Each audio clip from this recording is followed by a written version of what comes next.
बोलिए सच्चिदानंद भगवान की जय हो। कल हम लोग सतचित आनंद के बारे में श्रवण किए। सत्य क्या है? भगवान भोलेनाथ माँ पार्वती को बता रहे हैं कि सत्य क्या है। सत्य केवल भगवान का भजन है। सत्य हरि भजन जगत सब सपना, जगत स्वप्न के समान है। चित्त जब हमें शांति प्रदान हो, एकाग्रचित हो।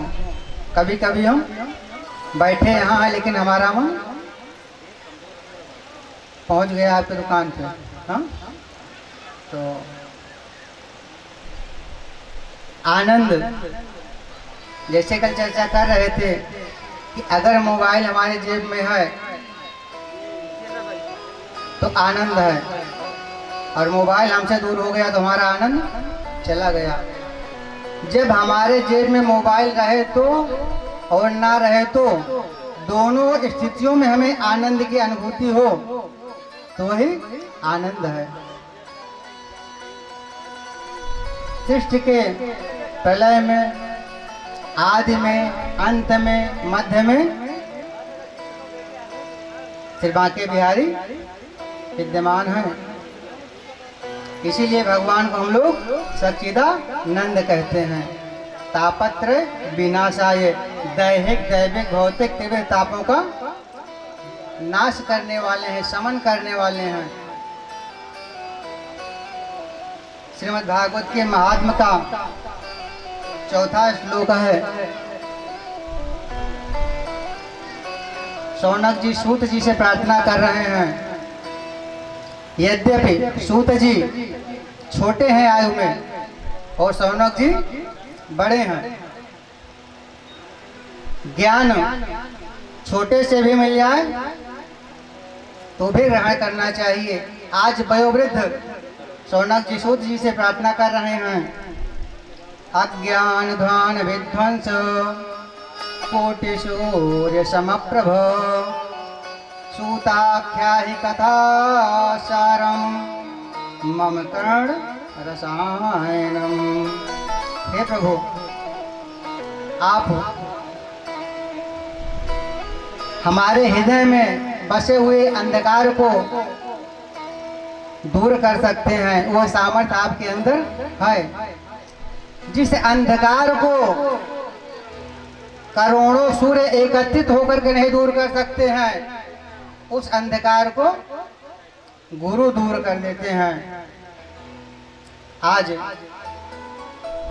शौनक जी सूत जी से प्रार्थना कर रहे हैं कि हे भगवान, आपके अंदर हमने वह सामर्थ्य देखा है।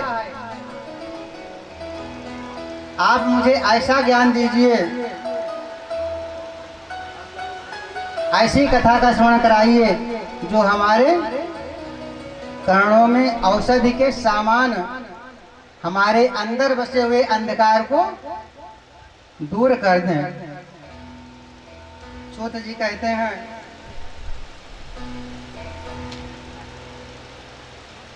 गुरु में जो सामर्थ्य है वह किसी के अंदर नहीं है। आगे के श्लोक में पुनः निवेदन कर रहे हैं। महात्मा के 8वें श्लोक में कह रहे हैं, चिंता स्वर्ग संपदाम प्रक्षत गुरु प्रीतो वैकुंठम योगी दुर्लभम। सूत जी कहते हैं, गुरु प्रसाद से हमें जो कृपा प्राप्त हुई है, आप सब इतने प्रेम से प्रश्न कर रहे हैं तो हम अवश्य आपको बताएंगे, जिससे संसार का भय दूर हो जाएगा। क्योंकि संसार हमेशा सरक रहा है, चल रहा है, समय चक्र चल रहा है। यहाँ तक कि कल्प वृक्ष जो कल्पना करने मात्र से सब कुछ आपको प्रदान कर देता है, लेकिन बिहारी जी को नहीं प्रदान कर सकता, बिहारी जी का दर्शन नहीं करवा सकता। एक बार एक पथिक जा रहा था जंगल में, कल्प वृक्ष उस जंगल में था, उसके नीचे लेट गया। मन में सोचने लगा कि थोड़ा ठंडी हवा चल जाती तो क्या बात थी, शीतल छाया। जैसे कामना किया वैसे शीतल हवा बहने लगी। फिर उसके मन में आया कि थोड़ा सा जल मिल जाता तो और आनंद आ जाता। देखा तो उन्हें बगल में सुराही में जल रखा हुआ, जल पिया। जल पीने के बाद उसे क्षुधा महसूस हुई। सोचा यदि यहाँ पे कुछ खाने को मिल जाता तो क्या बात थी। इतनी ही देर में क्या देखते हैं कि बगल में एक बढ़िया सुंदर भोज्य पदार्थ की थाली सजी हुई दिखाई पड़ी।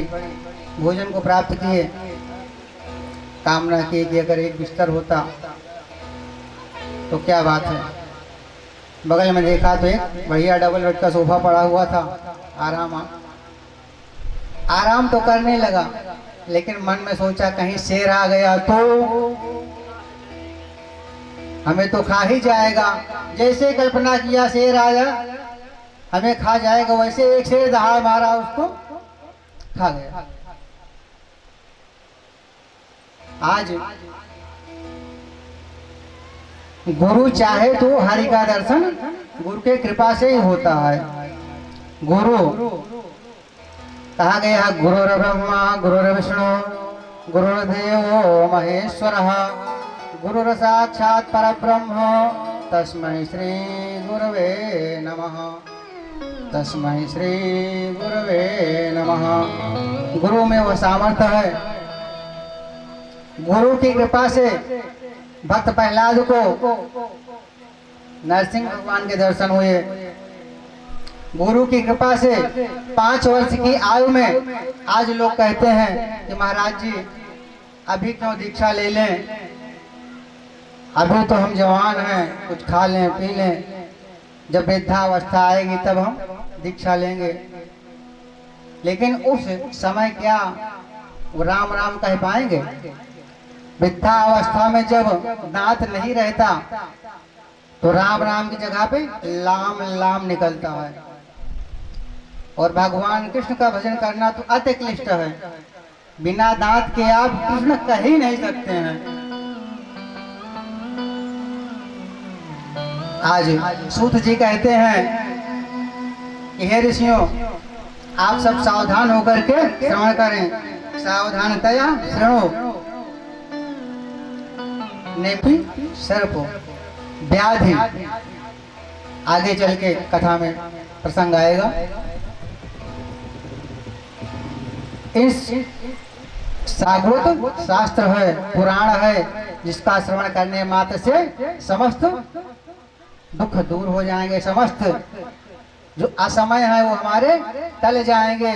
जो काल रूपी समय हमारी तरफ खींचे चले आ रहे हैं, हमको खींच रहे हैं, उनसे हमारा मन निर्भय हो जाएगा। जो हमारे मन में भय बसा हुआ है वो भय खत्म हो जाएगा। हम निर्भय हो जाएंगे, अभय हो जाएंगे। कीरेण सुखेन भाषितम, तोता बड़ा मीठा बोलता है। लेकिन यहाँ पे सुखदेव जी के श्रीमुख से जो श्रीमद् भागवत पुराण की संहिता का प्रकट हुआ है वो मनमुखी फल नहीं है।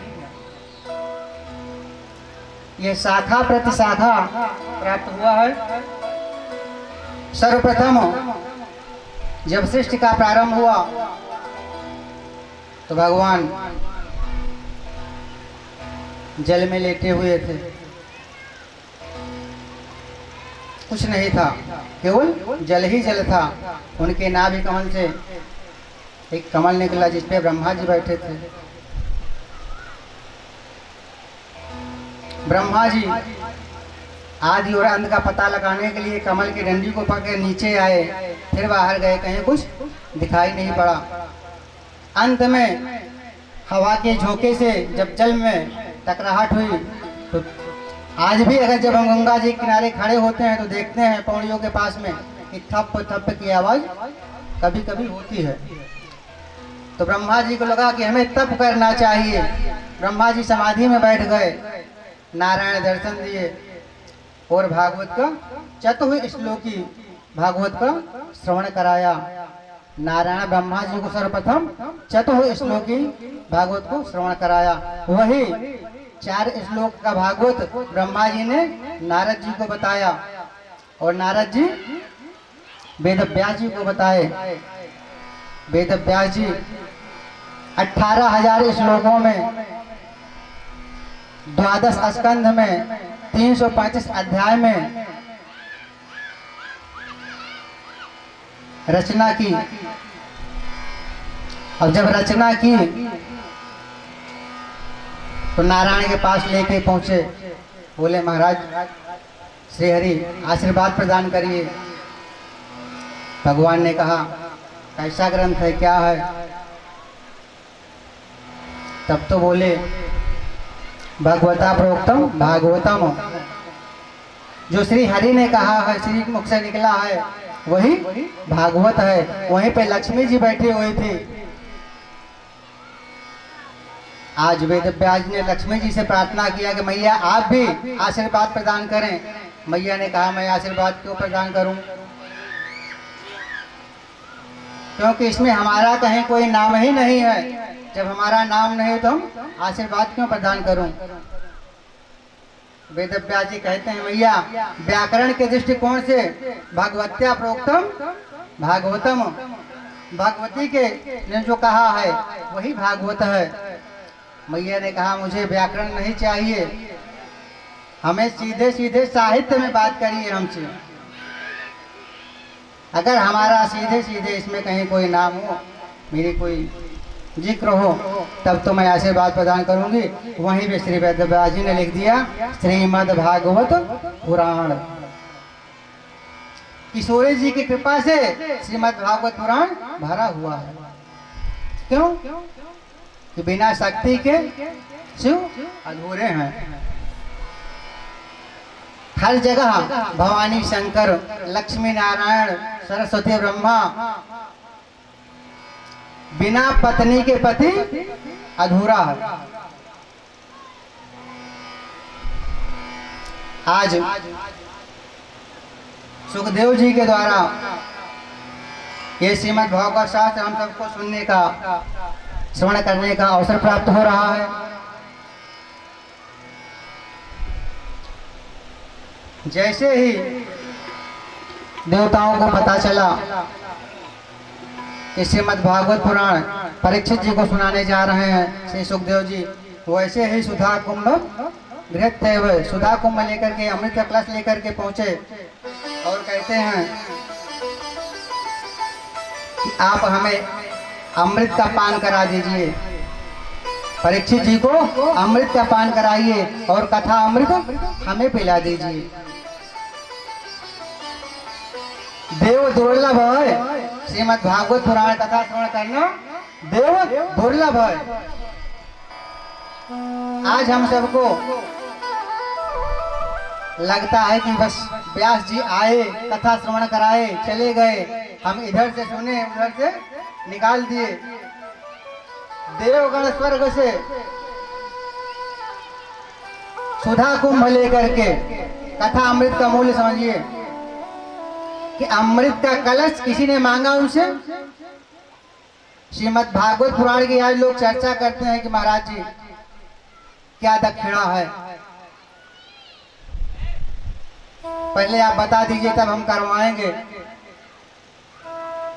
देवताओं से किसी ने कहा कि तुम चले आइए, दक्षिणा दीजिए हमें। श्रीमद् भागवत पुराण कथा श्रवण करने के बदले अमृत का कलश लेके आ गए। महाराज आप अमृत का कलश ही ले लीजिए। लेकिन सुखदेव जी उन्हें डांट देते हैं, कहते हैं क्वा कथा क्वालोके, क्वा कथा क्वालोके, क्वा काचा क्वा मणिर्महान ब्रह्मरात्र विचार्यवम् तदा देवा जिहासः। कहाँ कांच की मणि और कहाँ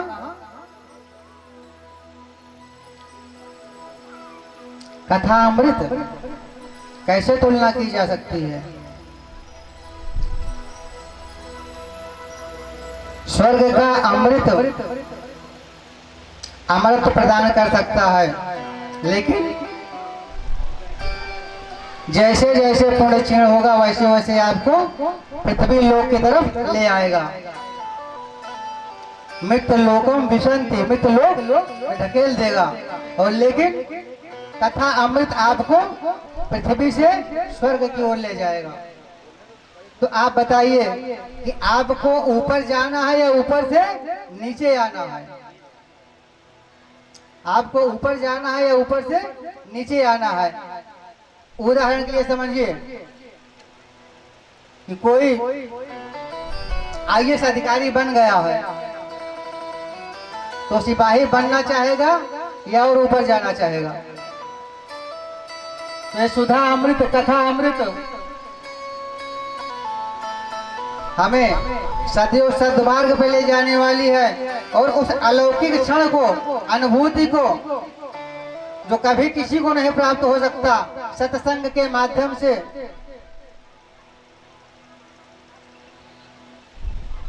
भगवान श्री हरि का दर्शन प्राप्त हो जाता है। जब हम भगवान की लीलाओं का श्रवण करेंगे, चिंतन करेंगे, मनन करेंगे, तब भगवान हमारे हृदय में प्रविष्ट हो जाएंगे और हम बांके बिहारी की झांकी का दर्शन करेंगे। यह संसार नश्वर है, सरक रहा है। ये जो समय हमें मिला हुआ है क्षणभंगुर है, कब तक है कोई भरोसा नहीं है। इसी समय में लोग क्या करते हैं, आज ज्यादा से ज्यादा समय अपना, जब प्रातः काल उठते हैं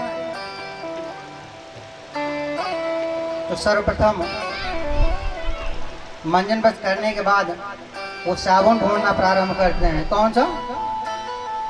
अपने यहाँ तो यही मिल जाता है जो चल रहा है, लेकिन उनको कौन सा चाहिए?